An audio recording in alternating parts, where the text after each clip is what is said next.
So hello, ladies and gentlemen. Welcome to the Academy of Motivation and Education. It is so nice to have you, and I hope it will also be nice for you to be with us and to get to know a fantastic authority, an acclaimed figure of Professor Ricardo Muñoz from the United States, California, basically. An incredible fella, a guest that we have, whom we'd like to welcome very cordially to this, let's say, training or webinar. Professor is going to talk to you about various ways, various methods and means to handle and to, well, minimize the stress or bad mood states. So as you know, probably we've been meeting here for 3 months. Actually, 3 months ago, we started, well, the war in Ukraine started, and we've been doing our best to support one another, to be prepared as best as possible, to share our knowledge and expertise to support those that have suffered and suffer from the war trauma.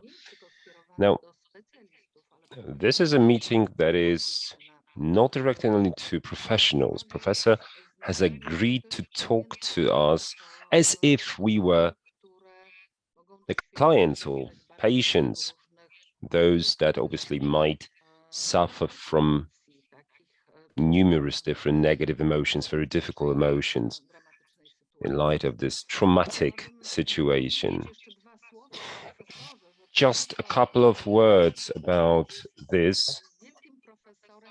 Professor Ricardo Muñoz is our great friend to William Miller, our fantastic friend as well, also a co-author together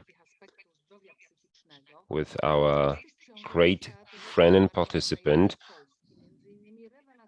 about the books, a fantastic book also addressing persons with abuse of alcohol or even alcohol addiction, drinking under control, a fantastic manual used by many people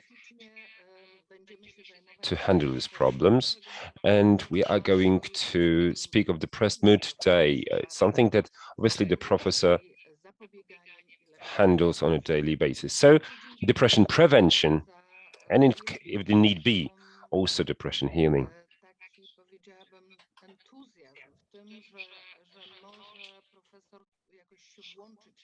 Professor is so enthusiastic about the possibility of actually joining this action, this campaign, and supporting our colleagues from Ukraine, also in Poland. So thank you for being with us today. So I invite you for this to this meeting. We're all ears. Thank you very much. I want to thank my colleagues in Poland for having invited me to make a small contribution to the efforts to help the people of Ukraine in the middle of this traumatic event. I'm a clinical psychologist. I use cognitive behavioral therapy to treat depression. And many years ago, I asked myself that given that these cognitive behavioral methods are useful to help people who suffer from depression, from serious depression, why not teach these skills to people before they are seriously depressed, to prevent depression? And we know that when there are traumatic events like this war, that the risk of depression and anxiety grows very, very much. And so trying to teach these methods to people to prevent serious depression from occurring seemed like a reasonable thing. I've been working at San Francisco General Hospital for 45 years now, and we treat people who are immigrants from other countries. Some of them are refugees from wars in Central America, for example. So these methods I have used with people in difficult circumstances before, but never in such a major event as this war. So I'm hoping this will be useful to you. Before we begin, I wanted to share with you three photographs of one of my major professors. His name is Albert Bandura. And the reason I'm sharing this with you today is his mother was from Ukraine and his father was from Poland. So I thought it was symbolic that I am sharing some of the things I learned from him today with people from Ukraine and from Poland. He was my senior thesis advisor at Stanford University 50 years ago. And unfortunately, he died last year at age 95. Not only did he teach me, but he also taught my son and my daughter when they were at the university also. So he has had a major impact on my family as well as on me and my career. And I was very proud when in 2016, President Barack Obama presented Dr. Bandura with a National Medal of Science for his work. He's a renowned psychologist, and I was very, very lucky to have him as one of my professors. So I'm going to be sharing some of the ideas I learned from him and from many other of my professors, of course, tonight, hoping that they will be helpful in helping you to manage your mood to prevent serious depression and anxiety. So with that, I think we can begin to show the recordings. Thank you very much. Zanim włączymy to nagranie, to ja jeszcze może powiem. Yes, before we start this recording, we play it. Let me just say that Professor has fantastically prepared himself for this meeting. And indeed, he has recorded in advance his lecture, his presentation to make our job slightly simpler, for which we thank him a lot. All the more, there will be opportunity to ask some questions to Professor, maybe to have a short chat. He's with us in person, he's live, and we thank him for that as well.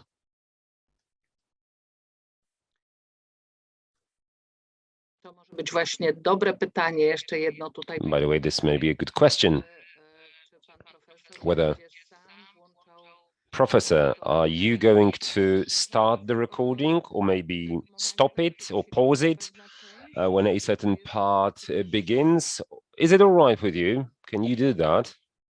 Well, you have the recording, no, so you can stop it whenever we get to a blue screen.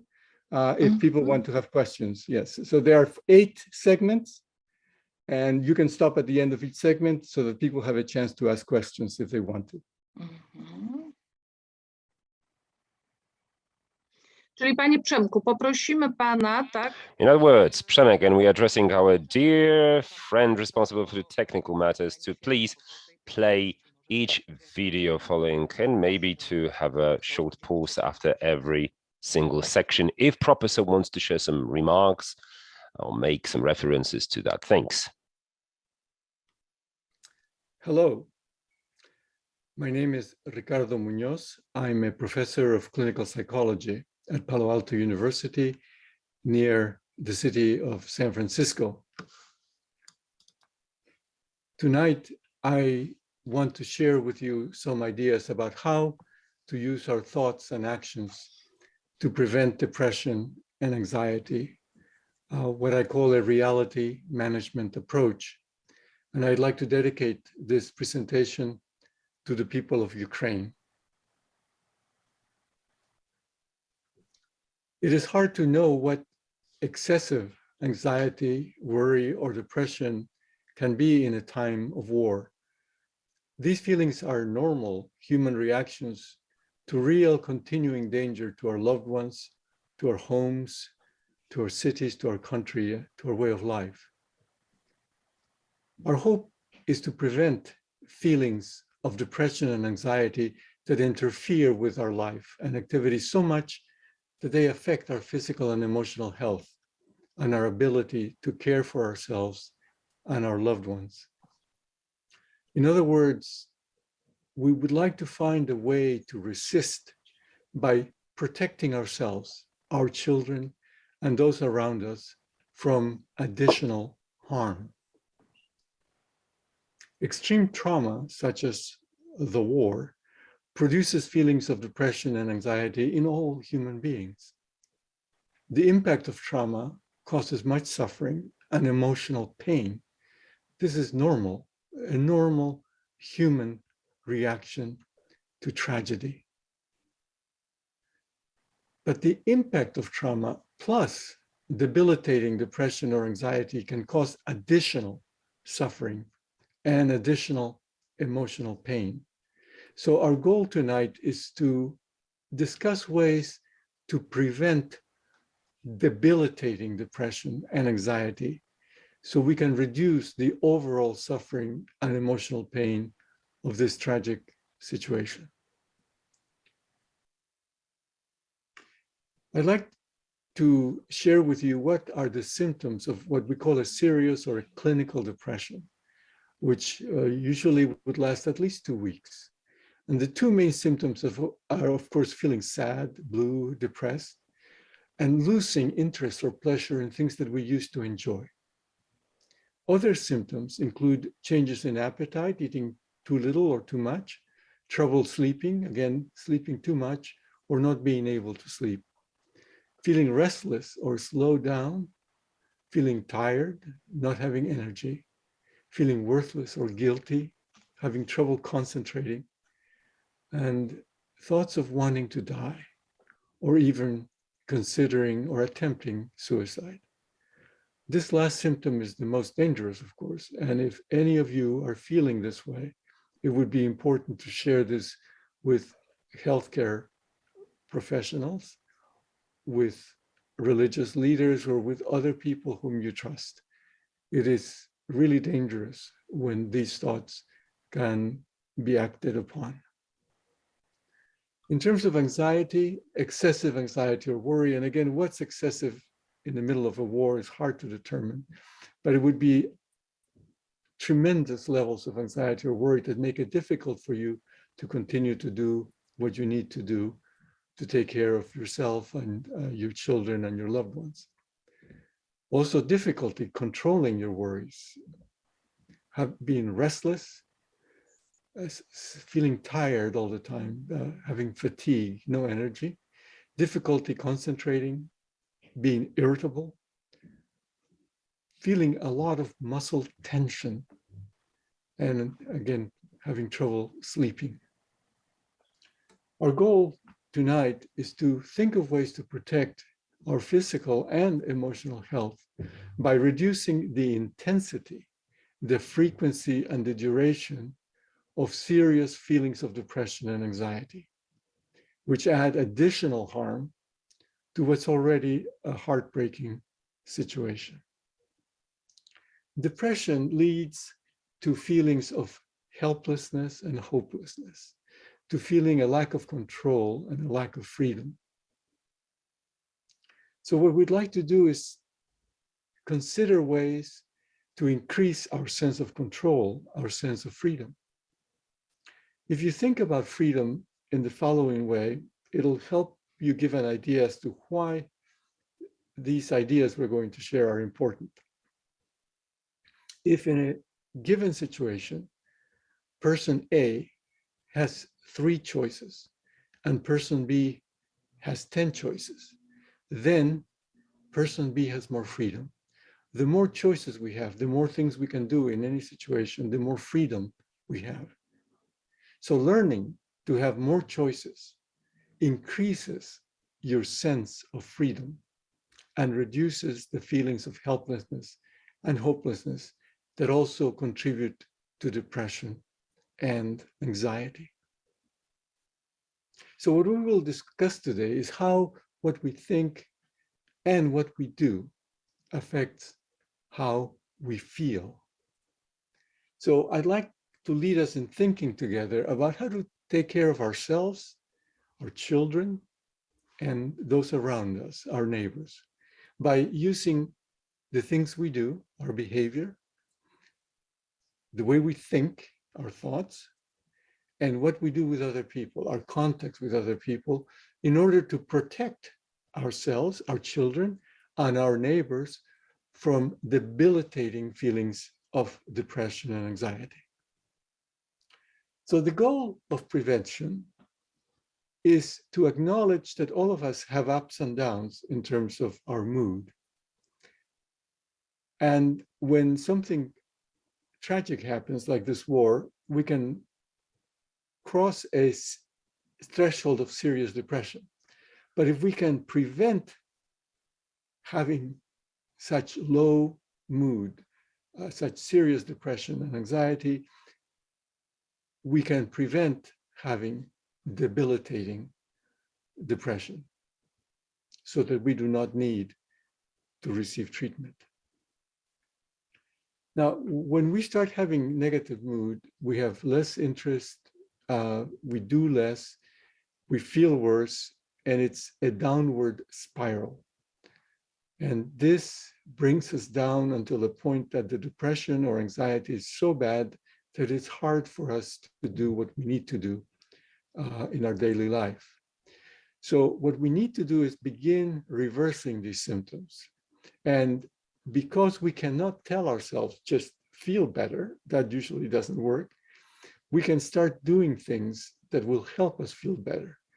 Increasing activities, increasing contact with other people, and paying attention to how our thoughts are affecting how we feel.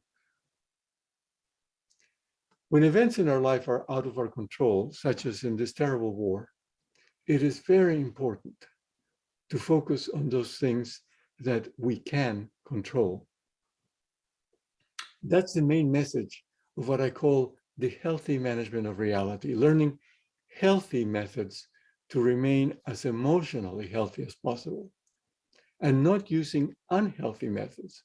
For example, when people are under stress, when they're depressed, sometimes they begin to smoke more, to drink more alcohol, to use drugs, to do things that actually are unhealthy and that can increase the harm to themselves rather than helping them deal with a difficult situation in a healthy way.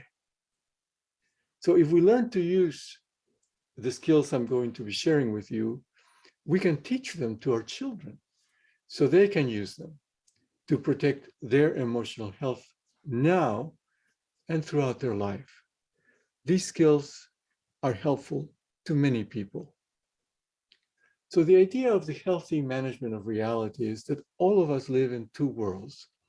We live in our internal reality, which is our mental reality, the reality in our minds. And we also live in our external reality, the physical world, the world that we share with other people. And both of these worlds are continuing to interact with each other. And we're going to focus on how to help construct, build, shape our internal reality and our external reality in ways that protect us from debilitating depression and debilitating anxiety. So the idea of the healthy management of reality is that we have this personal reality that's in our mind and in the world. And we can use thoughts to help to shape our internal reality, and the things we do, our activities, to help shape our external reality. Activities that we do when we're alone, and activities that we can do with other people. And these thoughts and activities can affect our emotions. And that is how we can begin to protect ourselves from emotions that can be helpful. So when we're facing a very difficult situation, such as this war, our emotions, our depression, our anxiety can begin to affect what we do. So perhaps we do fewer pleasant activities, we interact with our children in different ways, we don't get together with other people. Our emotions affect our activities. And our emotions also affect our thoughts. They affect what we think about the future, what we think about ourselves, what we think about the world. But luckily, we can also use our thoughts to help to manage our emotions. And we can use our activities in the same way to help to improve how we feel. And of course, our thoughts affect our activities, and our activities affect our thoughts. So this is going on continually. This process is occurring all the time. And by identifying thoughts and activities that are helpful to us, we can help to protect our emotional health. So the idea of these methods is to provide self-care by using our thoughts, our activities, and our contact with people to remain emotionally healthy. The word cognitive refers to our thinking, the word behavioral to what we do. So those are the things that we're going to be focusing on tonight. We will present several methods. Now, none of these methods work for everyone. So pick the ones that make sense to you. Experiment with them, try them out, modify them using your personal experience, and keep using the ones that really help you. If your depression or anxiety are very debilitating, then it's important to seek mental health help if it's available, or help from someone you trust if you do not have access to mental health professionals. So I'd like to begin by pointing out that at any moment in time, we have three choices. If you think of each of these vertical lines as one moment in time, and the one here on the left is this moment, right now. At this moment, we can think or do something that will improve our mood, leave it as is, or make it worse. Once we've made that choice and we go on to the next moment, let's say we've made this choice, at this moment, we have three choices. We can think or do something that will improve our mood, leave it as is, or make it worse. And throughout our day, we're making these choices. And if we make choices that in general help our mood get better, at the end of the day, our mood will be healthier. But if we make choices that bring our mood down, at the end of the day, our mood will be worse. By becoming aware, mindful of these choices that we're making all the time, we can help our emotional health to improve.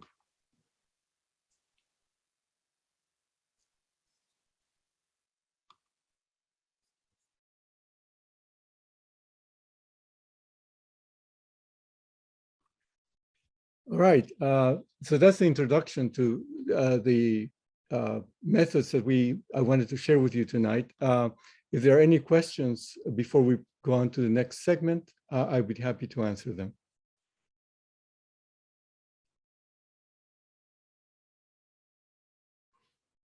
The basic idea is to become aware of how our thoughts and what we do and what we think affects how we feel in order to prevent serious depression.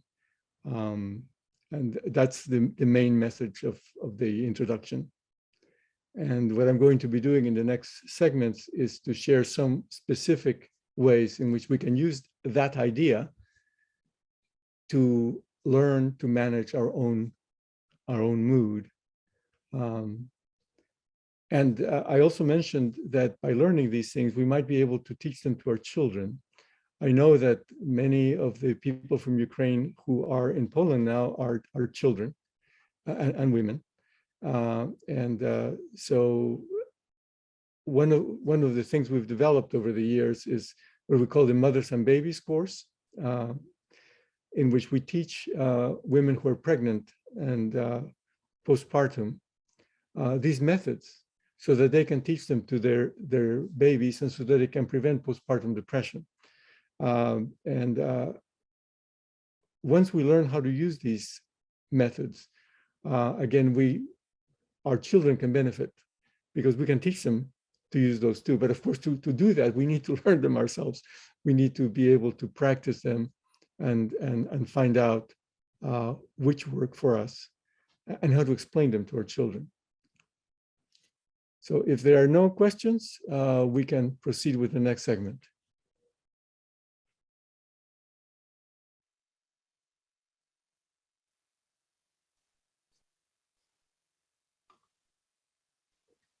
So what we have talked about so far is that by becoming aware of how our thoughts and what we do affect how we feel, we can learn ways to protect ourselves from debilitating depression and anxiety. What I'm going to focus on in this next section is our actions, how what we do affects how we feel. So we're going to focus on how we can use our activities to shape our physical reality. There are three key activities that I want to point out. One of them is sleeping, the second is eating, and the third is doing exercise, enough exercise to remain healthy. Stress interferes with sleep. It happens to most people. If you or your children are having trouble sleeping, I suggest that you try the following things. The first one is to try to go to sleep and get up at the same time every day. I am aware that there may be situations in which it is difficult or impossible to try to do that. But if you are in a situation in which you can control that part of your behavior, I strongly recommend it, because your body becomes used to a routine and it becomes easier for you to fall asleep and to remain asleep, so you have enough sleep. Not having enough sleep is very difficult for your emotions, and of course, you feel tired during the rest of the day. So trying to establish a sleep routine is really important. The second step is to establish a calming routine before going to sleep. For example, reading something peaceful to yourself or your children, or telling them stories, perhaps, if they are small children, talking with them about their day, what went well, whether they had any difficulties, and then finishing up that talk by remembering three good things that happened today, to help them focus on things that may help them to feel better. The third step is to exercise during the day, so you will be physically tired. If you're able to walk for 10, 20, or 30 minutes, either by yourself or with your children or with people around you, that will help you to become physically tired enough that you'll be able to sleep more easily. If you're not able to go out for a walk, then doing exercise wherever you're staying right now, that may involve just walking within an inside room, moving your legs as though you were walking, doing push-ups, anything that involves physical exercise that will help your body to become physically tired so you can sleep more soundly at night. And then the fourth thing I would recommend is that if listening to the news upsets you, and the news are very upsetting right now, if listening to the news upsets you so you cannot sleep well, limit how much you listen to the news. At least listen to the news during the day, but not before you go to sleep, because it would make it more difficult for you to be able to fall asleep. Another thing I would like to suggest is doing pleasant activities each day, because they do help us to remain emotionally healthy.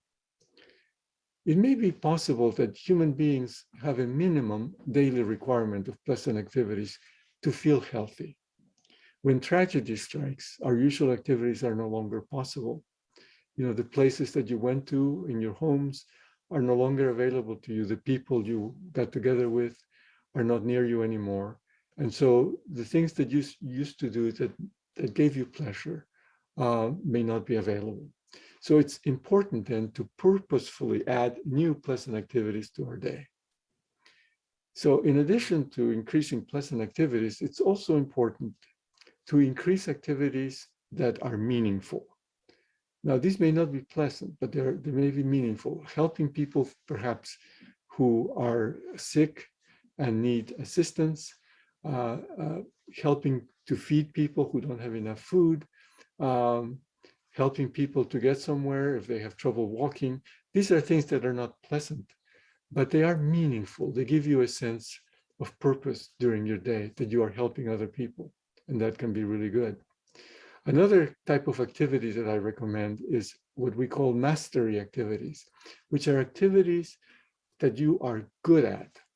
For example, it may be that you're good at organizing groups, in which case you may want to organize people around you to go out for a walk together, or to have a time to discuss how you're feeling, to support each other, a support group, for example. Or if you're a teacher, you may want to establish teaching activities for the children around you, or for adults who may want to learn the things that you can teach them. If you like cooking, you may be able to contribute to cooking food for the people around you. Doing things that you are good at and getting back into a routine in which you're contributing to your community can be very helpful in terms of preventing debilitating depression and anxiety. So one way to think about these activities is to become aware of types of activities, things we want to do versus things we have to do. There are some things we have to do, and of course, it's important to be able to do those. But sometimes they take away from doing things that we want to do, that give us a sense of meaning, a sense of being alive. What happens is sometimes the activities we have to do get us off balance, family problems, health problems, and so on. So by adding to your day healthy behaviors, healthy thinking, and being with people who are supportive, you can regain a sense of balance. So here's an example of how our choices affect our mood in normal circumstances. These may not be relevant to your current situation, but perhaps we can learn from this to see how you can adapt the idea to the situation you're in right now. So let's say there are two women, Violet and Mary. Both of them wake up and they don't feel like getting up. But Mary gets up and takes a shower, and she feels the warmth of the water. That feels good, while Violet remains in bed, thinking it's going to be another bad day. When the phone rings,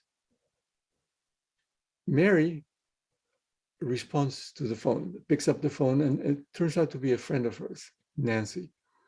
And so they talk and they decide that they're going to get together during the day. But Violet does not respond to the phone, does not answer that. She remains in bed. At the end of the day, Violet and Mary are very different in terms of their emotional health and their physical health. Violet has been in her room, perhaps with the lights off, in the darkness.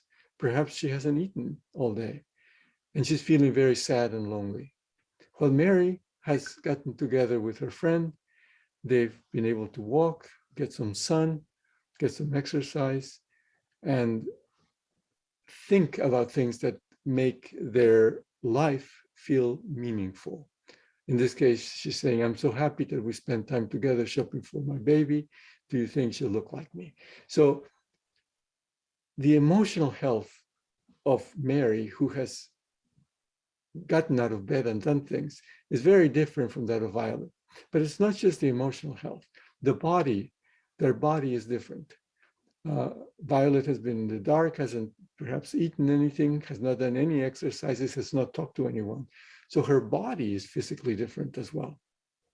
So the question I'd like to leave you with is, given that people begin their day in the same way, but they make choices that are different, which lead to different levels of health at the end of the day, how could we adapt this lesson to our current circumstances?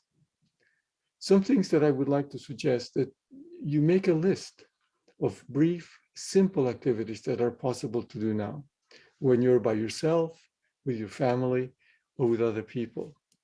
And actually schedule some to do each day, because when we're starting to feel depressed, we don't feel like doing things. We don't want to do activities. We don't want to talk to other people. So you have to do this mechanically. You have to do this on purpose. You have to do this mindfully or consciously. So scheduling something that's going to be helpful, something like you would if you were taking a medication for an illness, but you have to take the medication, let's say 3 times a day. Similarly, you should do these activities, these psychological activities that are helpful for your health. Pay attention how you feel at the end of each day when you do these, as opposed to when you do not do them. And of course, keep doing the ones that help you feel better. Identify those thoughts and activities, contacts with people that will help you feel better. Some examples of activities may be playing a song that's really pleasant for you. Maybe calling on the phone someone and talking with them. Doing something with your children, going to a park if you have access to a park, or playing a simple game wherever you're living right now. Reading them something, telling them a story. Something that's brief, that does not cost money, and that you can do in a way that will bring some sense of goodness into your day.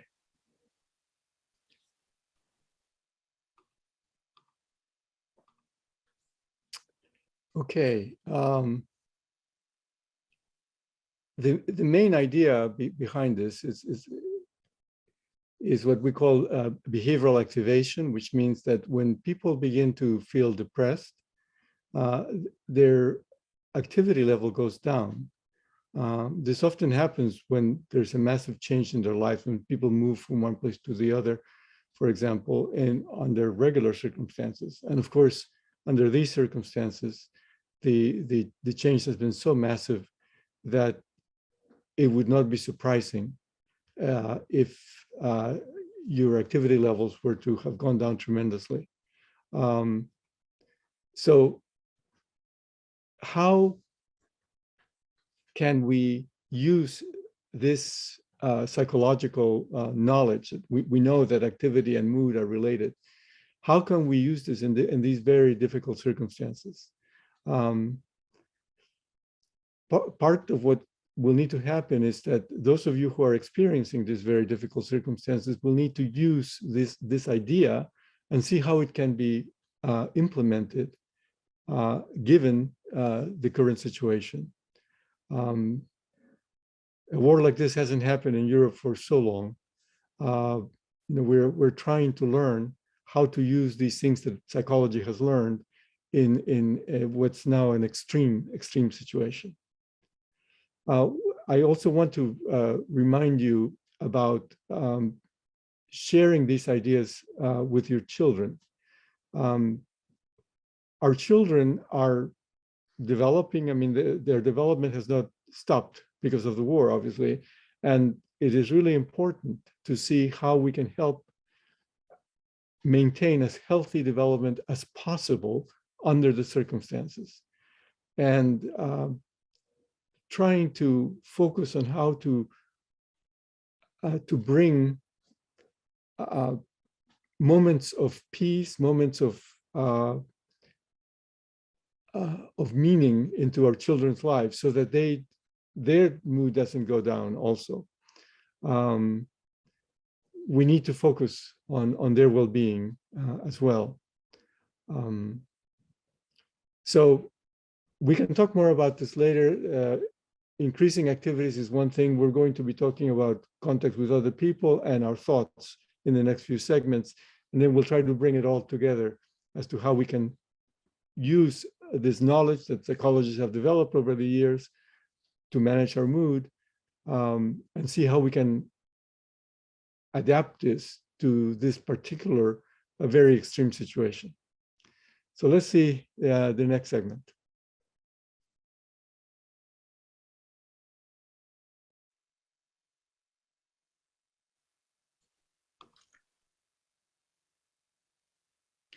I would now like to describe a brief exercise that is helpful to reduce anxiety, called deep breathing.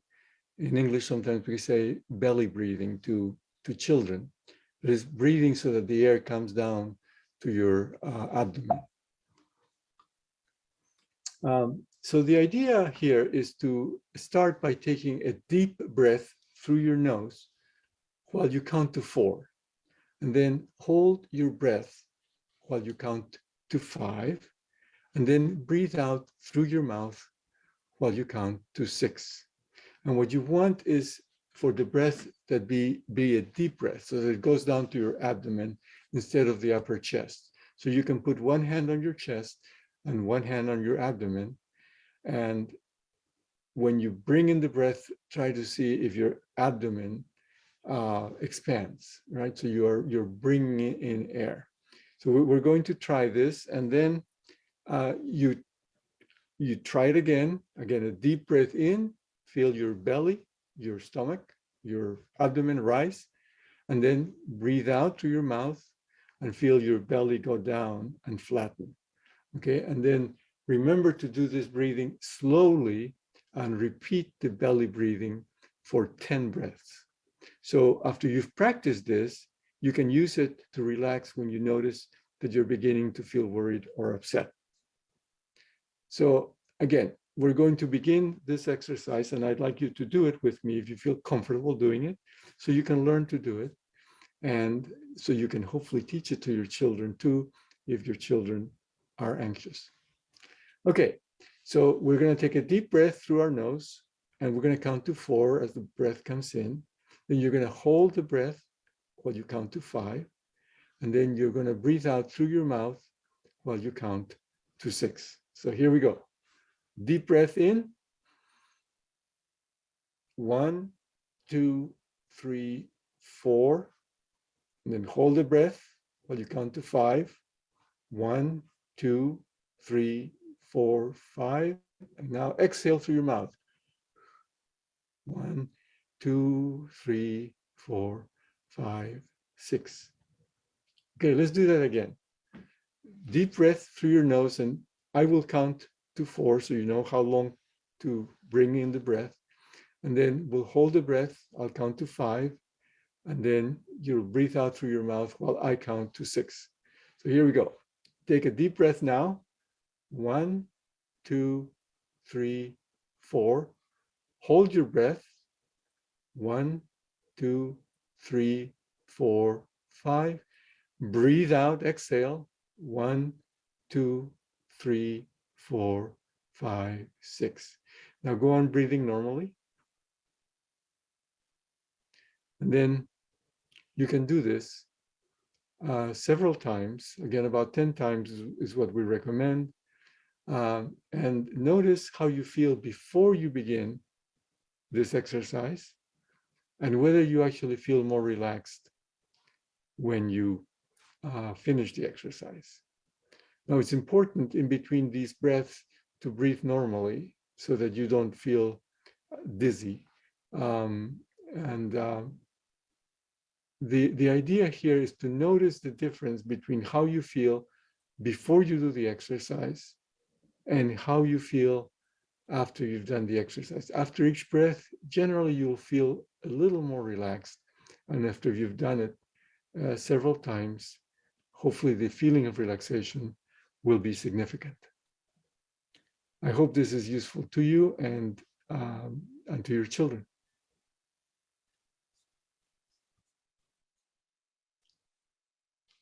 The pictures that I showed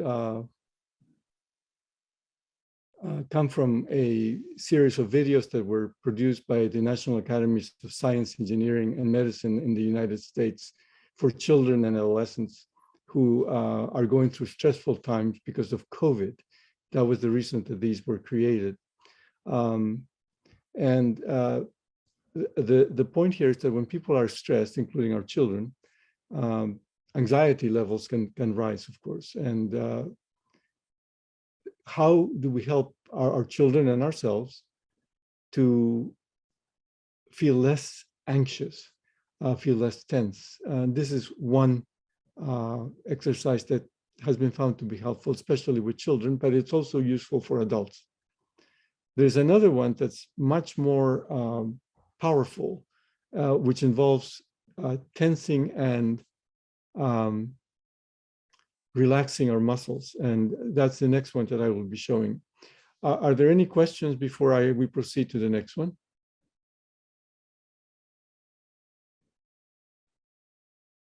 Right, in that case, let's go ahead and play the next segment.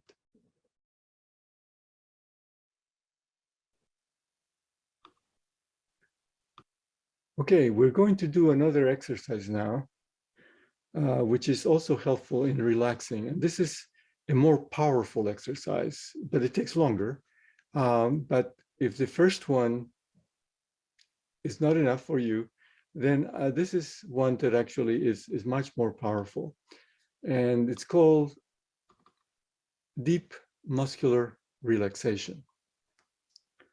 The idea here is to use muscle tension and relaxation to learn the difference between being tense and being relaxed. So the idea here is to first tighten and then release the muscles throughout your body. We're going to begin with just 3 muscle groups, but you will tense a muscle group, for example, the muscles of your hand, hold it, hold that tension so you can feel what that feels like, and then relax the hand. So you hold the tension for 5 seconds, feel that tension, notice what it feels like, and then relax it for 20 seconds, noticing the difference in feeling. It's very important to pay attention to the difference between the feeling of tension and the feeling of relaxation. And after tensing and relaxing twice, you move on to the next muscle group.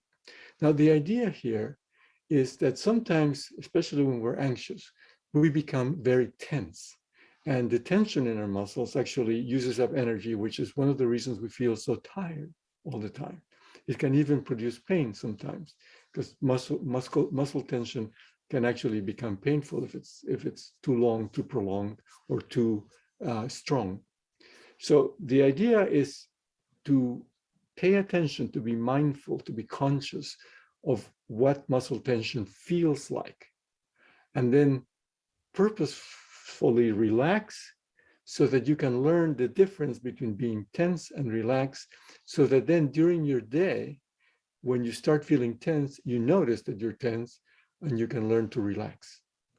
That's the general idea. Okay, so we're going to experiment with just 3 muscle groups, but when you're actually doing this exercise completely, you will actually go through all the muscle groups in your body. So we're going to begin with hands because it's easy enough to do that. So tighten your right hand by making a fist and squeezing. Hold it for 5 seconds, feel the tension. Don't squeeze so hard that it hurts, but it should be very hard. And then relax. Relax the hand. Ideally, it would work best if your hand is on your lap. I'm holding up the hand so you can see it, but do it, put your hand on your lap and let it relax for 20 seconds. So do this twice. So again, your hand on your lap, tighten your hand, feel the tension of the muscles being tight for 5 seconds, and then relax. Again, your hand should be relaxed on your lap, and feel what that feeling of relaxation is like. One way that you can make this learning even stronger is by taking a breath in when you tighten your hand, and then breathing out when you relax your hand. So let's do the shoulders now. You bring your shoulders up as if you were trying to touch your ears with your shoulders. Bring them up and tense them really tight. Okay, here we go.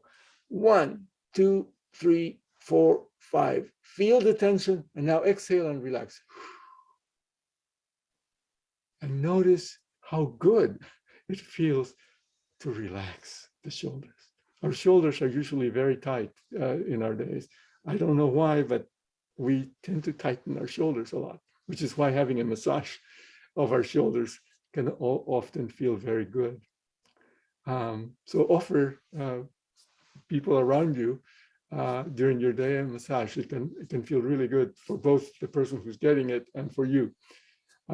Okay, so here we go again. We're going to tighten our shoulders by bringing them up as if trying to touch our ears, and feel the tension for 5 seconds, and then we're going to relax and exhale. So you're going to inhale when you tighten your shoulders. So now, hold the tension, 1, 2, 3, 4, 5. And now relax and exhale. Notice the difference. Notice how good it feels to relax your shoulder. Okay, so you would do this twice. And then let's do the chest.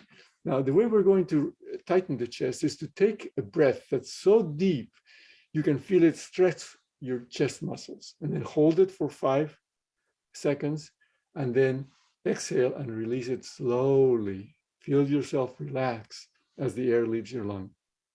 So relax and then repeat it again. So let's do that again. So we're going to take a deep breath, hold it for 5 seconds, and then we're going to exhale and relax for 20 seconds. Okay, here we go. Inhale, hold your chest tight. 1, 2, 3, 4, 5. And now exhale and relax. Release it slowly.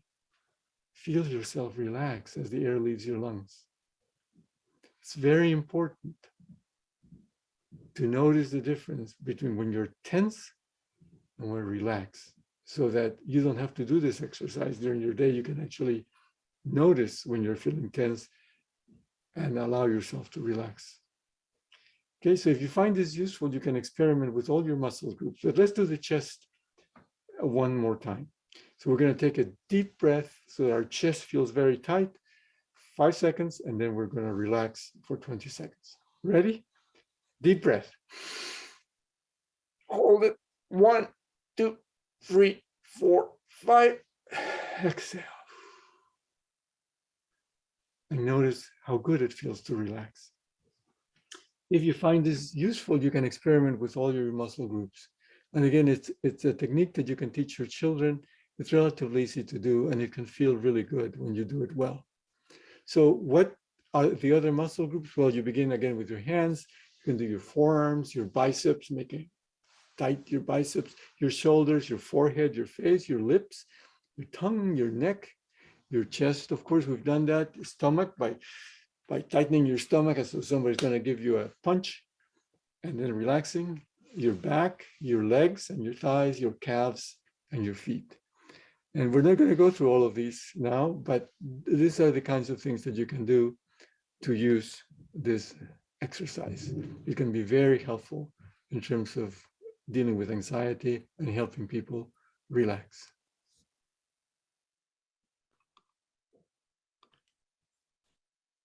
One of the things we've learned about depression and anxiety is that they often go together.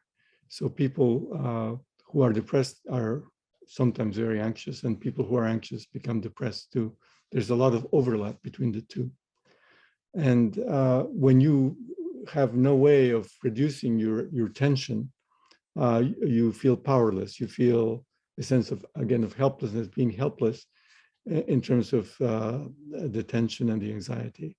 So these two exercises, the deep breathing exercise and the deep muscular relaxation exercises, have been found to be helpful in people who are anxious and who are tense. Again, none of these works for everybody. There are some people who are really going to like the deep breathing, which is very simple. It doesn't take very long at all. Easy to teach children. And others really feel like the deep muscular relaxation is much more effective in terms of reducing tension. And again, this can be taught to children. It's something that's useful. It doesn't take very long, but of course you have to practice it in order to be able to use it well. And again, the main idea is to learn the difference between being tense and being relaxed. You don't have to be doing the deep muscular relaxation as you're walking around your day. If you've already done it and have learned the difference between being tense and relaxed, when you notice yourself being tense, you can let your body relax. And it works very well once you've practiced it. Like anything else, the more you practice it, the easier it gets to use it. So do try it and see if it works. And again, think about trying it with your children, especially if they're feeling anxious or tense. Okay, let's go on to the next segment.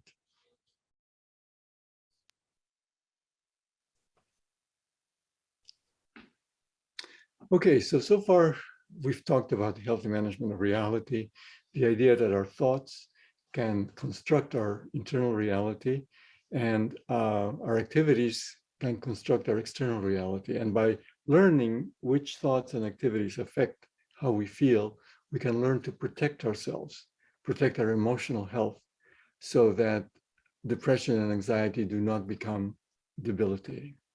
So what we're going to do now is talk about how what we think affects how we feel. How to use our thoughts to construct, to shape, to build our mental reality. So thoughts affect our body and our brain. So I'd like to do a little experiment with you. Sometimes when we teach this to our patients who are depressed, they say, well, our thoughts are nothing. They're just something that I'm thinking about. They have no impact on me. And of course, your thoughts do have an impact on you, not only on your mind and your feelings, but also on your body. So let's do the following experiment. Imagine that you have in your hand a lemon. It's a very acid lemon, very tart. And you take the lemon and you cut it in half, and you hold half of the lemon. And now you bring the lemon closer to your mouth and imagine that you bite into the lemon. You bite into the lemon and the juice of the lemon goes into your mouth. It's very, very acid. It's very tart. Are you feeling saliva in your mouth? Right? There's no lemon. There is no lemon. It's just a thought, an image of a lemon. But it has produced your salivary glands to produce saliva. So a thought can have an impact, a physical impact on your body.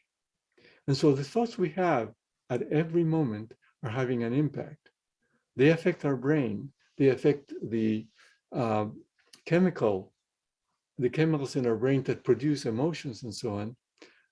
And so they can make our brain, make us feel more anxious and more depressed and so on if we have more of these thoughts that can produce things like saliva in our mouth throughout the day that make us feel worse. So the idea here is that we should become aware of those thoughts. And there are helpful thoughts and harmful thoughts. Thoughts are sentences we say to ourselves, first of all. Thoughts are not necessarily true. Some are accurate, some are not, some are just opinions that we have. So what are helpful thoughts and harmful thoughts? And how can we increase the number of helpful thoughts that we have during our day? How can we teach our children to have more helpful thoughts? And how to teach ourselves and our children to identify harmful thoughts and to try to change the balance between those so that we're having more helpful thoughts and fewer harmful thoughts. Helpful thoughts give you energy. They give you a sense of hope. They give you a sense that you can do something to improve your situation. They help you gather strength to deal with difficult situations, to resist the damage that's occurring right now to the population of Ukraine by protecting yourself, your children, the people around you. Helpful thoughts are ways of talking to yourself, the way that you would talk to someone you love. So a thought that would be a compassionate thought, a thought that's kind, that you would tell to somebody you care for. Harmful thoughts, on the other hand, are thoughts that drain your energy. Thought like everything is hopeful, there's nothing I can do. That is a harmful thought because it drains your energy, it reduces your motivation to do anything. It can make you feel weak, hopeless, helpless. And it tells you things that someone who wants to hurt you would say. Right? Things like, you're no good, there's nothing you can do that's going to help. Things like that. You're stupid, you're worthless, you're guilty, it's your fault that these things are happening. Thoughts like that someone who wants to hurt you would say to you. And sometimes we say those things to ourselves, or to people around us, including sometimes our children. So what kind of thoughts do you want your child to learn, for example? You know, you're constructing that child's internal world by the way that you interact with the child, by the things you say to the child. In this case, for example, this mother is holding her daughter's hands affectionately, and she says, "You're such a good girl." She's thinking, "You're so sweet, I love you so much." And so the little girl's internal world is being constructed in a very healthy manner. She's thinking, "I'm a good girl, and my mommy loves me." These are the kinds of ways in which we can try to construct our internal world in a way that is healthy, and try to avoid doing the opposite. For example, telling a child, "You're stupid," or "You can't do anything right," you know, or "You're a bad girl." Those kinds of things have an impact that lasts for a long time, because it constructs that kind of internal reality, mental reality in that child's mind. And similarly, we sometimes say things to ourselves. We construct our reality in a way that is harmful to us. Just like in the environment, you can have environmental pollution.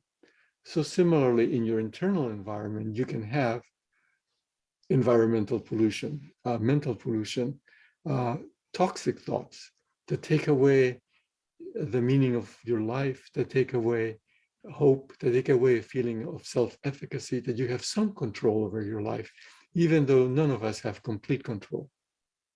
And of course, in situations like this, we have less control than we usually do. But our control is not zero. We still can do some things. We can still resist. We can still resist.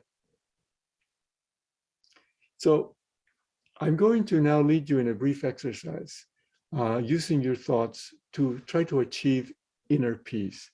It's called mindfulness meditation. And the focus of this, the goal of doing this, is to gain a sense of awareness, of being aware of what we're feeling, what we're thinking, what we're doing, awareness, and equanimity, which means peacefulness. It means using that part of your mind that observes what's going on and that does not need to be moved. That part of your mind does not need to be anxious. There's a part of you that can experience depression, anxiety, but there's a part of your mind that can observe you experiencing depression and anxiety, acknowledging that that is happening and trying to take care of you in a compassionate way.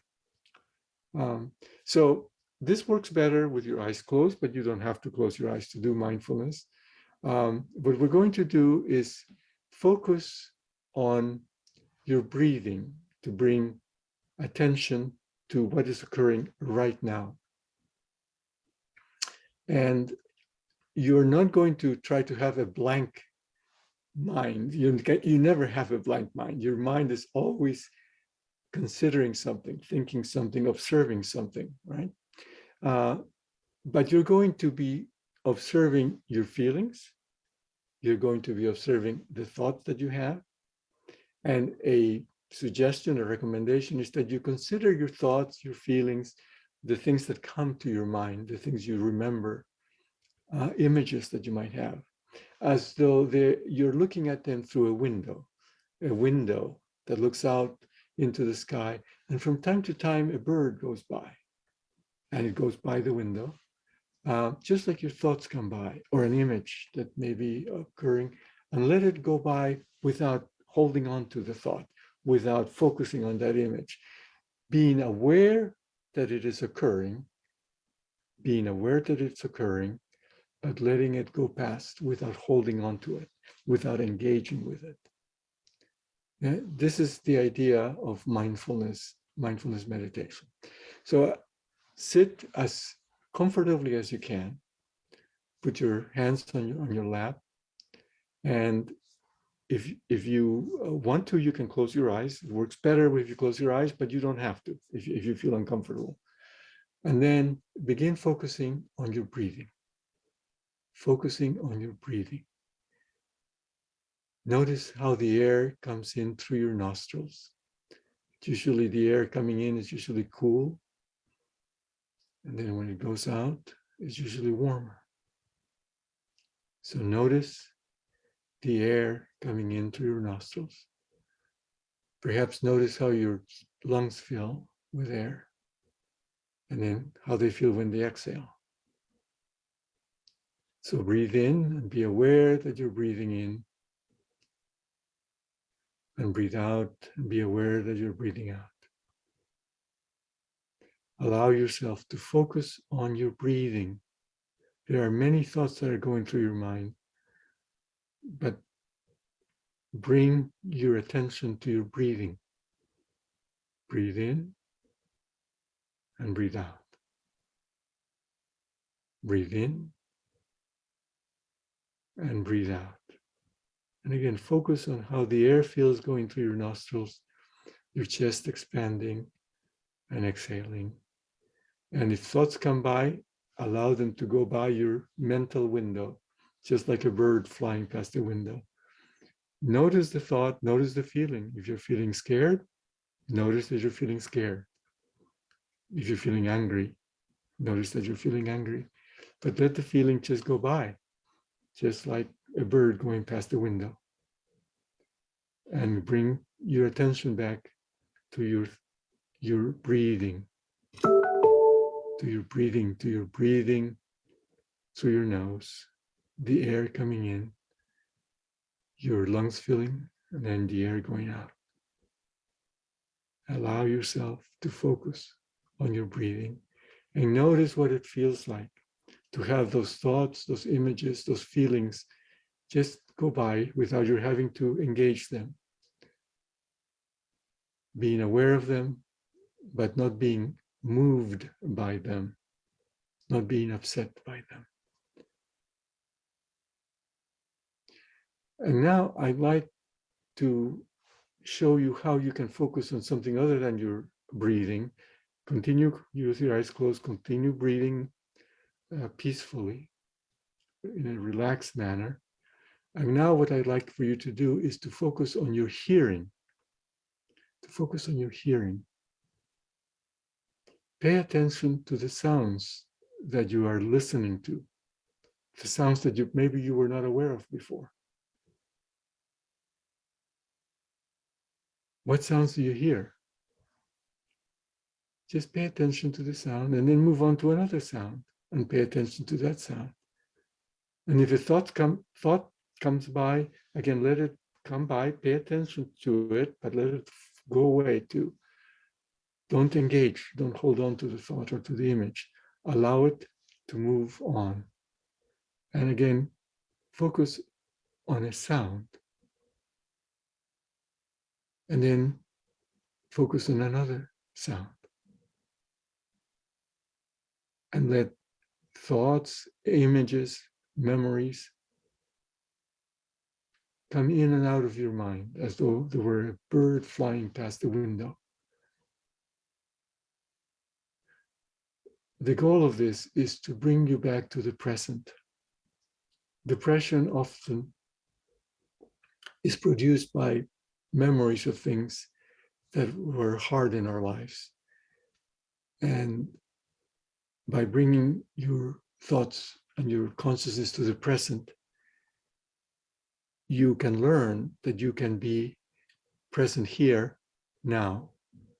You do not have to let those memories affect how you're feeling at this moment. Anxiety sometimes comes up because of thoughts about what's going to happen in the future. And we need to think about our future sometimes, but not all the time. You need to have a sense that you can be here now, where you're safe right now, where you're safe right now. And teach these skills to your children too, so that they can learn to be here now and be able to regain a sense of peacefulness, even for a few moments. Now, go back to focusing on your breathing. The breath is really important and a good thing to focus on because you're breathing all the time. So you can focus on your breath, focus on the air coming in your nostrils and the air leaving your lungs, and try to notice the sense of peace that you have now and how it's different from the way you felt before we began the exercise. Do you notice a difference? Could you use this skill to bring a sense of inner peace to yourself from time to time, so you're not at the mercy of anxiety or depression all the time?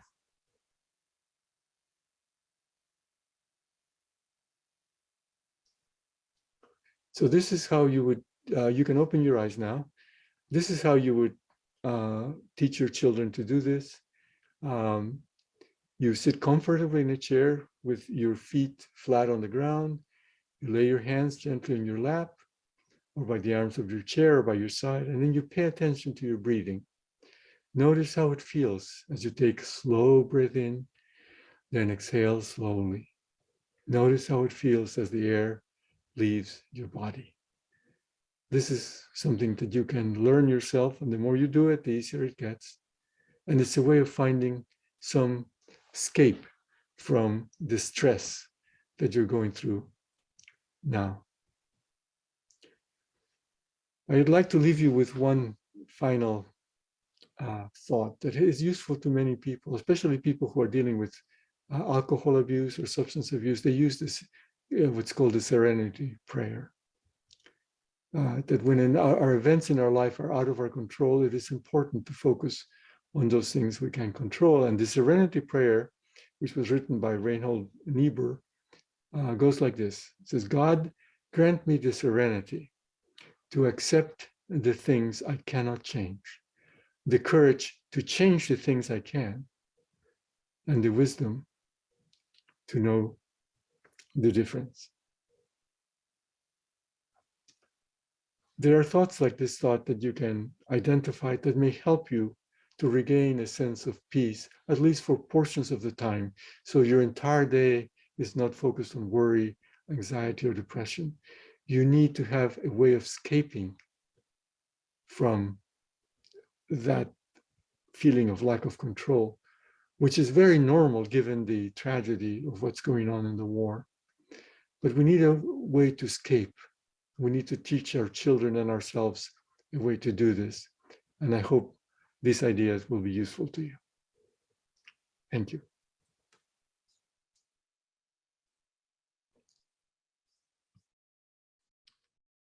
Again, these methods have been used with people who are under stress, but not in my experience with the level of stress that Ukraine is going through at this time. I'm hoping these ideas can be useful.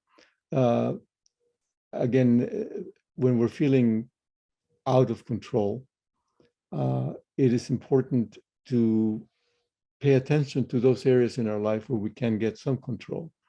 Our lives are continuing. The lives of our children are continuing, and it is really important to be able to be resilient in the middle of all of this, to try to gain as much strength as we can, given the circumstances, given the horrible circumstances that Ukraine is facing currently. We are going to go to the next segment that talks a little bit more about why it is that we need to focus on these methods, even in the middle of this very difficult situation. So let's play the next segment, please.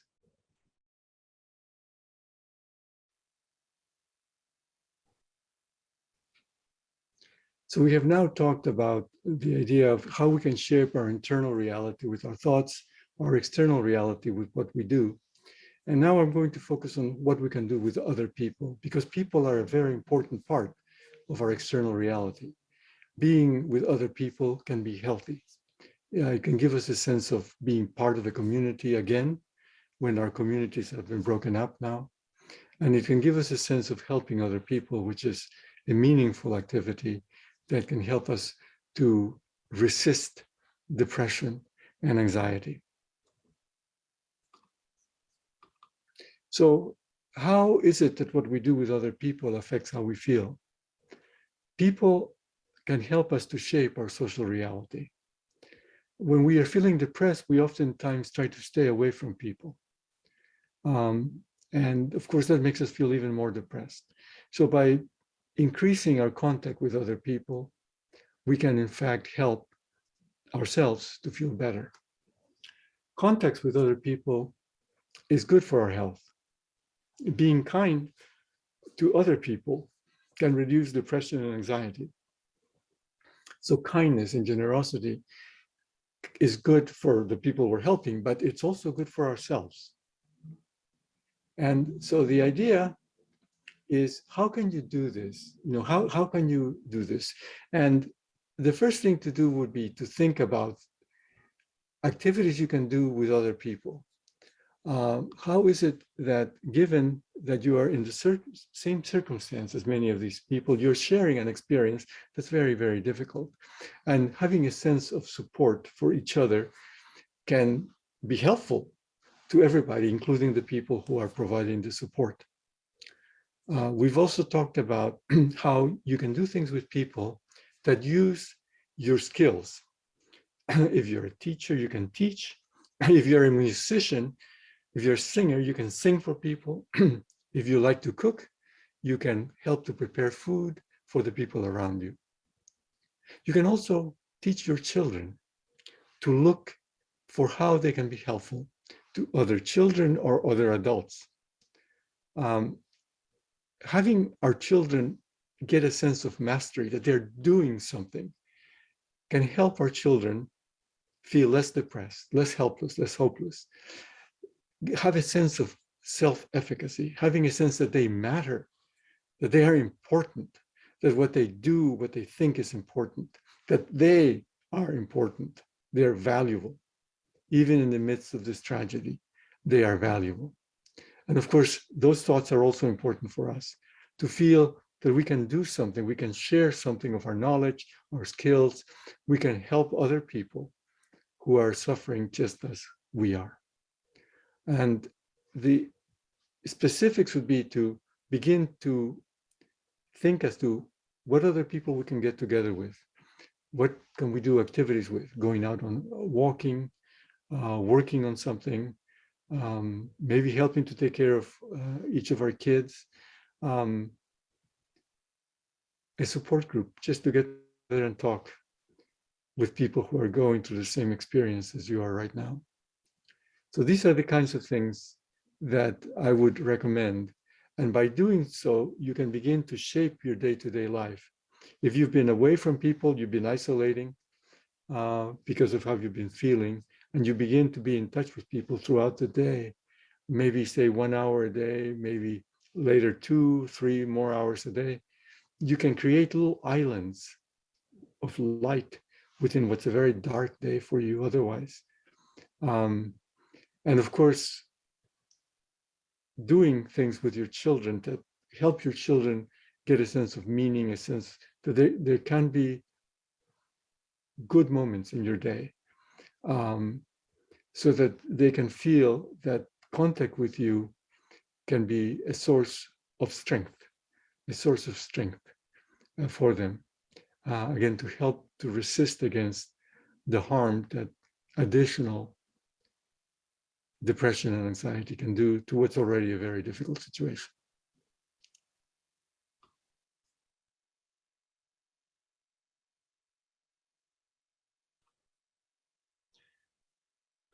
So what we have been talking about is how to manage our reality by focusing on our thoughts, on our activities, and how contact with other people also constructs our day-to-day reality. I have used this image that sometimes when we start feeling depressed, it feels like our entire day is dark.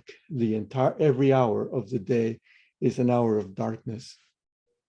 And by beginning to create islands of light within that day, by spending an hour doing something with our children that feels good to them, that is helpful to them, or doing something with other people who are going through the same problems that we're going through, create little islands during the day, 1 hour in which you spend with your children doing something, going for a walk, doing something, maybe even playing a game or singing songs, anything that will take away the feeling of darkness that may be there when you're feeling depressed.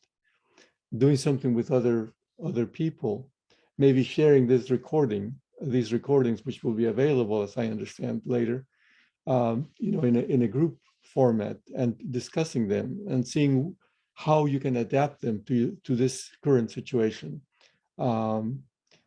Will bring a sense of resiliency, a sense that you can, in fact, resist the pressure for harmful depression and anxiety that's going on currently. Let's play the next segment, please.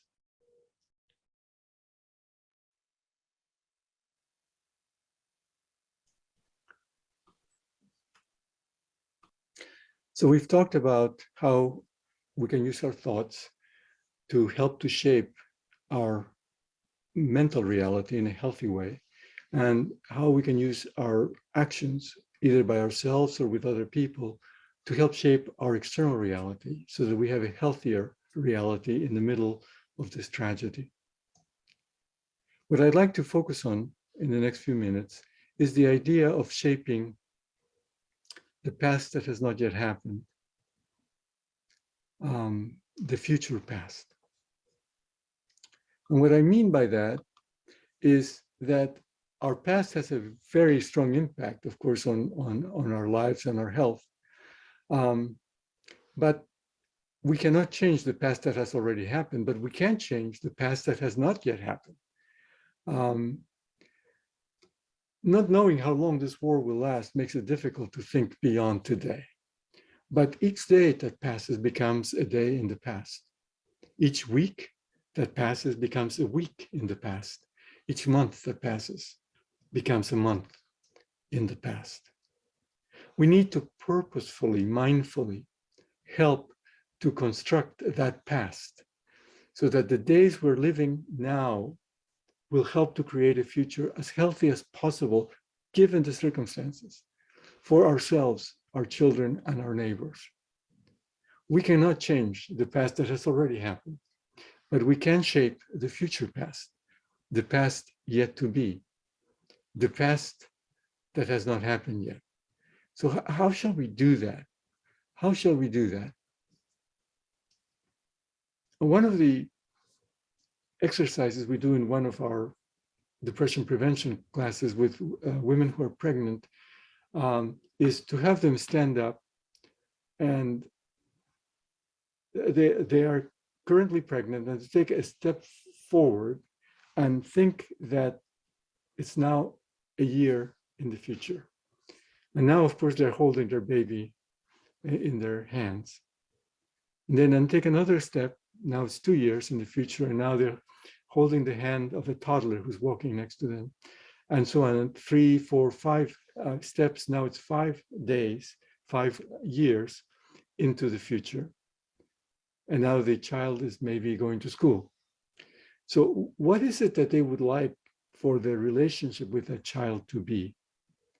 Would they like the relationship to be one of a disciplinarian, an authority figure that punishes the child when they don't do things they want, so that the child is afraid of the mother, as opposed to having a very close, caring relationship in which the child is happy to see the mother, feels safe in the presence of the mother, feels that they can have fun with the mother, and feels that the mother will support them if they have difficulties. How will the child feel about books, for example? Would they think of books as something foreign, or would they like books so that they will do better in school, so they will learn more things?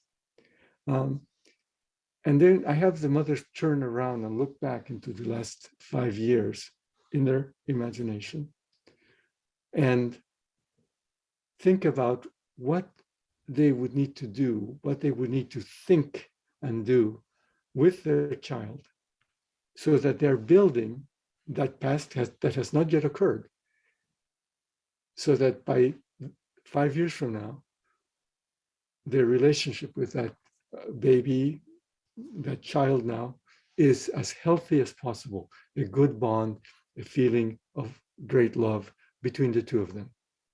So now, using that idea, how is it that we could use that idea in terms of what's occurring right now, especially with our children? Our children are developing.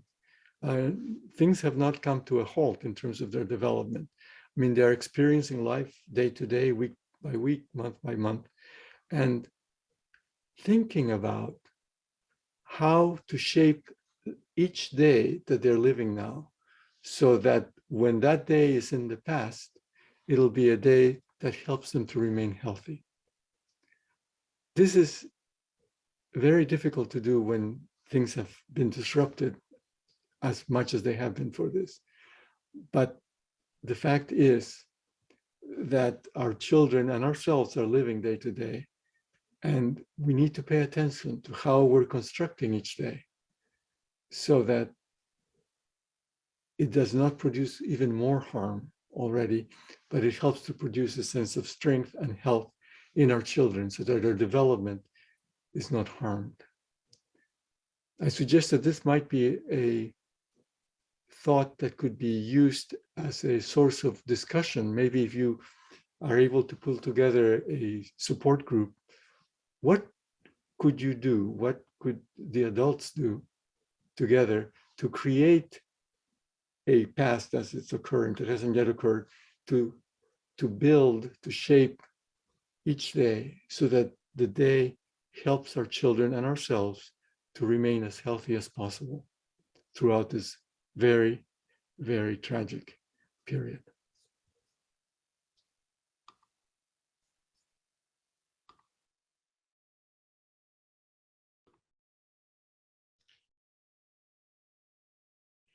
You know, once again, these ideas are ideas that have been developed in situations that are not as tragic as the current situation in Ukraine. Is it possible to use these ideas and adapt them by the people who are experiencing this situation now in a way that will protect our children, ourselves, the people around us, as much as can be done, so that we are aware of the fact that each day we have some sense of control. You know, we're not totally out of control. How much control can we exert in our day-to-day reality? How can we use our thoughts, the things we do, the contact we have with other people, to protect our children, ourselves, and those around us? I think that's the issue that the people from Ukraine are facing now. And given that we haven't had to face something like this, certainly in Europe for many, many years, it's something we're going to have to learn together to do. Let's go ahead and do the next segment, and then we can have discussion.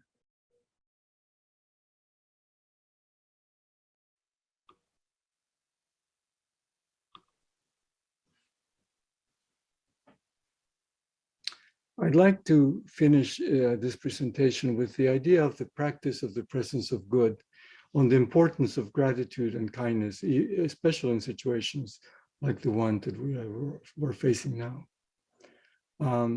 And the idea here is that it is important in situations that are so stressful to be mindful that there are sources of good around us, being mindful of the goodness that radiates from each of us, including from ourselves, that there are people who are being helpful to us in this time of need, and noticing that the world is not completely cruel, that there is much goodness around us, to give us a sense of hope for life, and to give us a sense of purpose in that goodness and kindness can also radiate from ourselves. It can radiate from our children. It can help to give a sense of safety to our children now, and being aware that there is so much suffering in the world. What can we do to protect ourselves and others?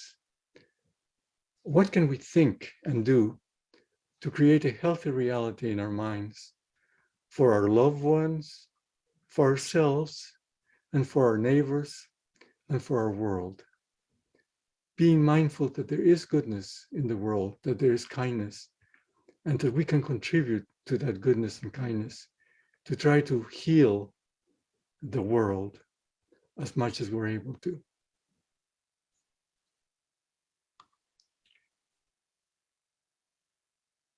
I'm a clinical psychologist, and I've tried today to share with you some of the ideas that we have developed in psychology that have been helpful to people. In my work at San Francisco General Hospital, I've had to sometimes treat people who were depressed, who came from civil wars in Central America, for example. And I know that some of these skills have been helpful to them. But I know that the suffering that the Ukrainian people are going through is incredibly tragic. And I'm hoping that some of these will be useful to some of you. And I really hope that the war will end as soon as possible. So you have greetings from San Francisco. The people of San Francisco, of California, of the United States want very much to support the people of Ukraine. And we hope that this small contribution will be helpful to at least some of you. Wishing you the best. I say good night. Thank you.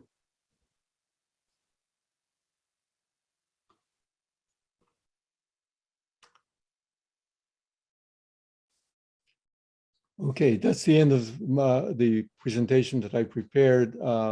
I would very much like to hear whether you think any of these ideas might actually be useful to you. And I'm happy to answer any questions or hear any comments that people might have. Thank you.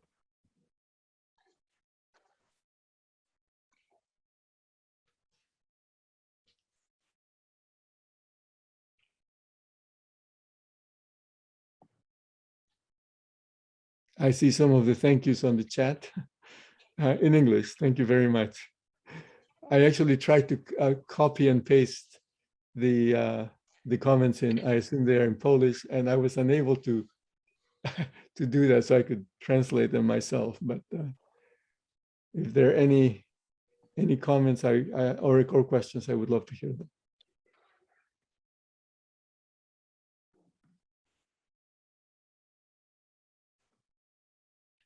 There were a lot of thanks for practical exercises. That's very useful. Thank you. Tak, rzeczywiście tym razem się pojawia. Yes.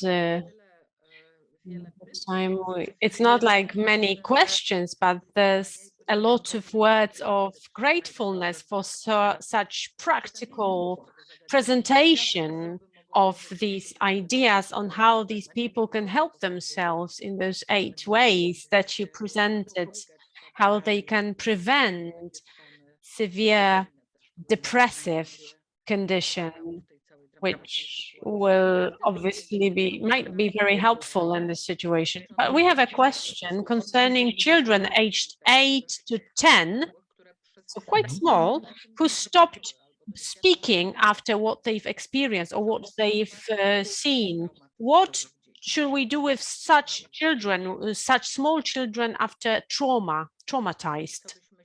What do you think might, out of these 8 ideas that you presented, is there anything you could recommend that you think that these children might find helpful?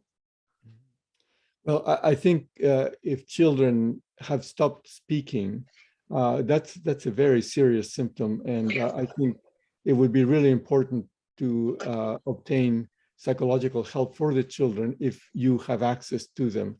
I know there are many psychologists in Poland who are, who are there offering help. So that would be my first suggestion, that you do seek help for the children from a psychologist.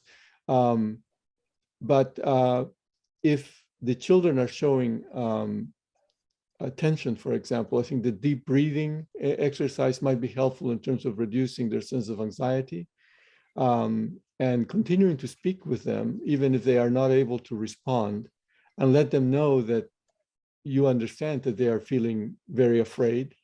They've been traumatized basically with this, and continuing to show them as much affection as you can, trying to walk with them, ideally in a park, somewhere that's pleasant, where they can feel a sense of safety. I think trying to bring as much normality as you can during the day. But I don't think that would be sufficient. I think it's really important to try to obtain some help from a psychologist who works with children. I think these ideas that I've shared are meant to prevent severe problems. And when a child stops speaking completely, I think that is a severe problem that needs some professional help.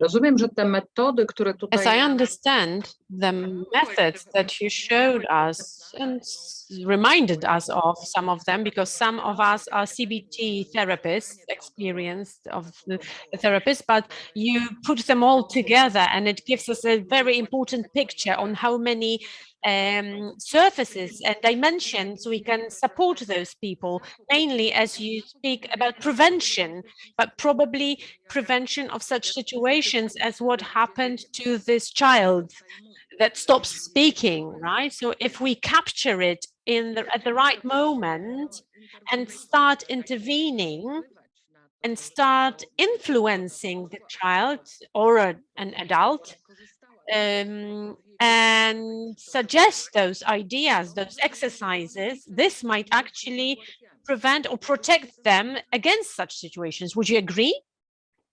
Yes, absolutely. Again, this idea of the healthy management of reality is intended to be aware of the fact that we have some control. This is what I learned from Albert Bandura, my professor. He taught about the ideas of self-efficacy, of social learning theory, meaning that we learn from things that are in our environment, and that self-efficacy means a sense of greater control over our lives, never complete control. Nobody has complete control over their lives, but we can gain greater control over our lives and our feelings and so on if we become aware of how our thoughts, how our actions, how our contacts with other people affect us. And so one of the things I mentioned in some of the segments is the importance of having some kind of routine in our day, some kind of predictability in our day. And I think trying to bring that about in our own days and in our children's days would be very helpful, so that the child begins to have a sense of predictability, that there's something that he or she can look forward to during the day, a sense that even though these terrible things have happened, that they are being protected by the adults around them as much as we can. As much to bring back a sense of normality as much as possible in the middle of this tragedy is really important for the children. If they can, I know that some children are actually being able to go to school again. That classrooms have been set up for some children, including classrooms in Ukrainian by teachers who speak Ukrainian. I think that those kinds of things, bringing back as much of a sense of normality as is possible under the circumstances, can be healing for the children. As long as a sense of lack of normality is there, it's going to be very hard for them to be able to have a sense of health.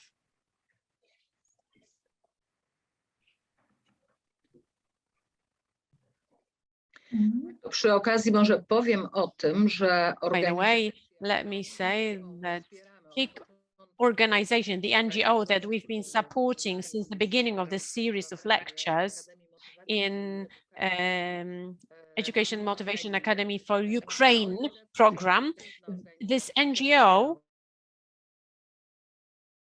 it supports people in many situations related to help for children, including that it was the first in Warsaw to establish a Ukrainian school, so that refugee children have been able to go to a Ukrainian school where the teaching language is Ukrainian in Warsaw. They have Ukrainian colleagues and friends there from Ukraine, so to bring back as much of their normality as possible. Yeah. No, that is very, very important. Normality in terms of the relationship between the child and the parent, in this case, usually the mother, is really, really important also. There needs to be some sense that in the middle of all of this, the caring between the mother and the child is still, very, very important for both the mother and the child. That bond, that attachment has not been broken, that attachment still remains, that the caring can continue to be felt by both the mother and the child, even in the middle of this tragedy.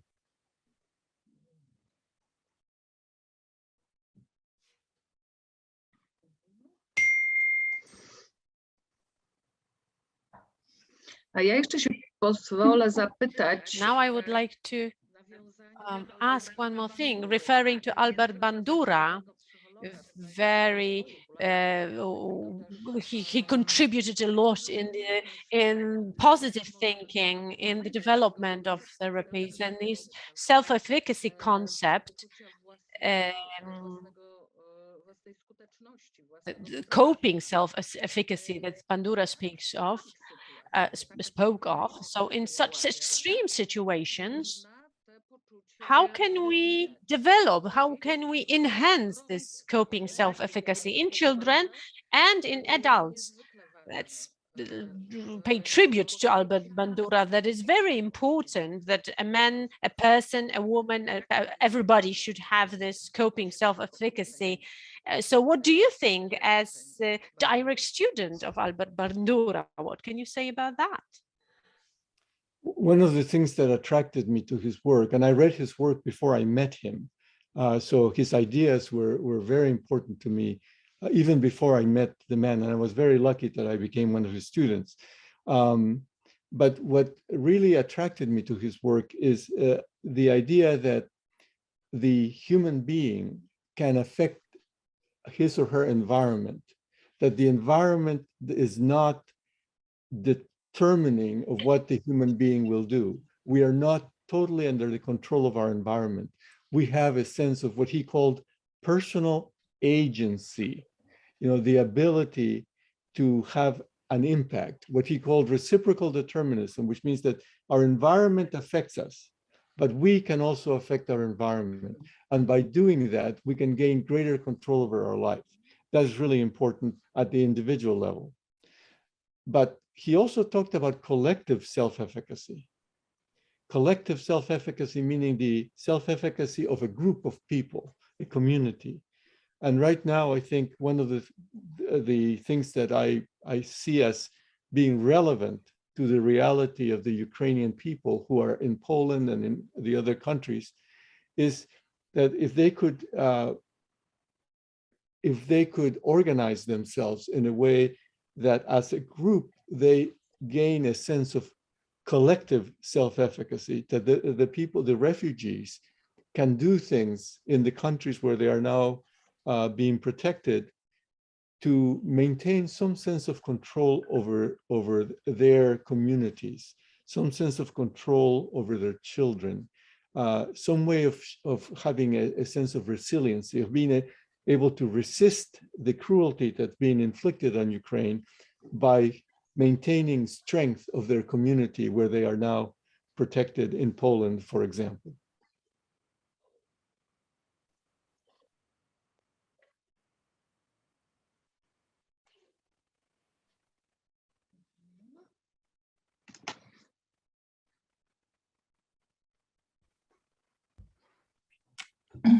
Dobry wieczór, profesorze. Bardzo dziękujemy za tak obszerny. So good evening, Professor. Thanks for your extensive presentation and lecture.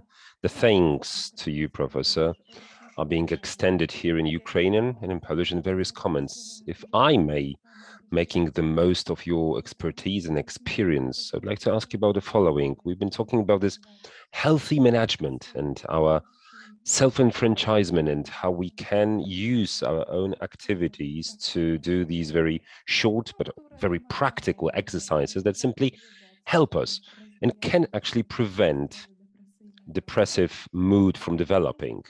But I'd like to ask you about the following. How to try to effectively help yourself while we are actually reaching out for alcohol. And that's how people try to fix and handle this mood. And gradually it starts attracting this. This is trying to attract us because it brings us a little bit of relief. Are there any suggestions for some brief, short, concise, but effective ways to make us halt a little bit? Or maybe bring us to some other parts, how to handle these problems compared to alcohol? Yeah, again, the idea of the healthy management of reality is to use methods which are healthy to construct a reality in our day-to-day lives. And there are unhealthy ways of trying to obtain control over our lives. And one of the ways that some people use to manage their mood is alcohol, tobacco, cigarettes, or other drugs. And those ways of trying to manage one's mood are, of course, unhealthy. They can be very destructive because they can lead to abuse of alcohol, to alcoholism, for example, which can be very hard to deal with later. Some of the ways that William Miller, my colleague, and I talk about in the book, Controlling Your Drinking, is first of all being aware of how much one can drink at a time so that our blood alcohol level doesn't get very high. The usual amount that the doctors in the US say is safe is 1 drink a day for women and 2 per day for men, and which is based on the weight, the body weight. So drinking more than 1 drink of alcohol a day is unhealthy, and of course, the more you drink, the worse it can be. Also, alcohol is a depressant. You know, what alcohol does is at first it makes you feel a little less focused on thoughts, which is why people use it. But actually, alcohol makes you more depressed chemically. Also, alcohol makes it difficult to sleep. So alcohol has many, many negative impacts on our health. Makes it difficult to sleep. It is a depressant, and it also has an impact on our brain. It is a poison. It's a toxic substance. There is no safe way of drinking. There's no drinking. Even 1 drink has a negative impact on people. There have been studies done worldwide that show that even 1 drink a day can have a negative impact on health. But we know that people use alcohol. So, you know, again, for women, the the usual safe level is 1 drink per day, for men 2. If you're drinking more than that, you are causing yourself harm. It's counterproductive. It is not a healthy way to manage your reality.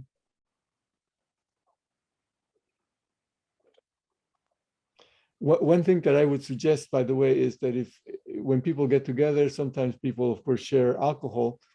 It's really important to have alternative drinks, other kinds of drinks that are not alcoholic, so that people are not forced to drink alcohol.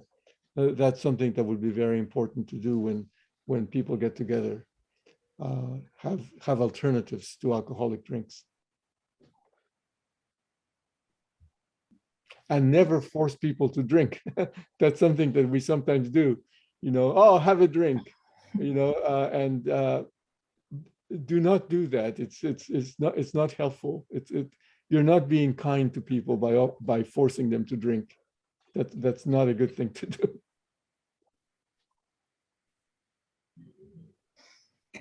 Jasne, tak. Dziękuję Yes, za that's to. clear. That's understandable. Thanks for that. Well, at the same time, I actually can imagine that people under such traumatic experiences may have very effective thoughts in their minds that, well, they have suffered so much that it is legitimate for them, it is substantial for them to have a drink. I'm in Poland, I'm safe, relatively safe. I may have a drink or two and calm myself down. It may be very tempting for them, something that actually makes them more willing, more propensive to that. Well, there are ways to solve these problems effectively. I hope there are. You're right. People do use alcohol as a way of rewarding themselves sometimes when they have been through a difficult situation. I need a drink. Again, the problem is that if you get used to drinking large amounts, it can actually lead to being addicted to those large amounts, and it's hard to go back to drinking normally. That's the danger. But I totally understand the wish to use alcohol and maybe other drugs, smoking, as a way of dealing with the tremendous anxiety. I am not blaming people. It is not trying to make them feel guilty. The issue is more that it can have negative impact on the long run. And if we want to prevent those negative impacts, it's important to be mindful that they can cause negative impact in the long run. It can also teach our children that you use alcohol, when things are difficult. And we do not want to teach our children that, particularly our adolescents, who can readily believe that when you are in difficult situations, drinking alcohol is the thing to do. We do not want to teach our adolescents that lesson. I am aware that we're almost out of time. And I want to thank my colleagues in Poland for inviting me to participate in this. I hope these ideas can be helpful to some people, at least in some way, even in a small way. And once again, I'm hoping, as we think about the future, that someday this will be a memory that you will be perhaps telling your grandchildren about, of how there was this great war and how difficult it was, but that it is now over. And we need to think as a people, as people of the world, how we can prevent this from happening. This is totally unnecessary suffering that's occurring. We need to find ways of preventing this from happening again, and obviously of stopping it as soon as possible now. So again, thank you for your invitation. I hope some of these ideas are useful to some of you. And I wish the best for the people of Ukraine and the people of Poland and all the people around that area that are having to deal with this massive tragedy. Thank you very much.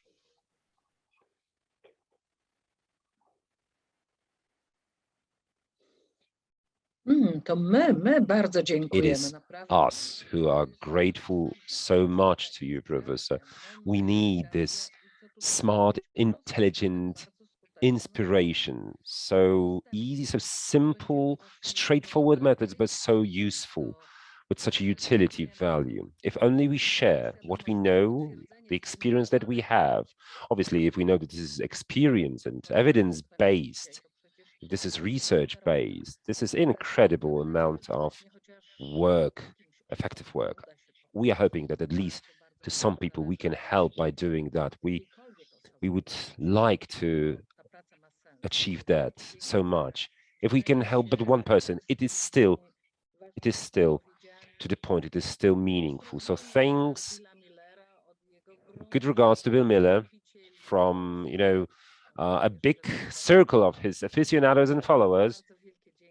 So, and a big thanks to you, Professor. Till the next time. Yes. And thank you, everybody.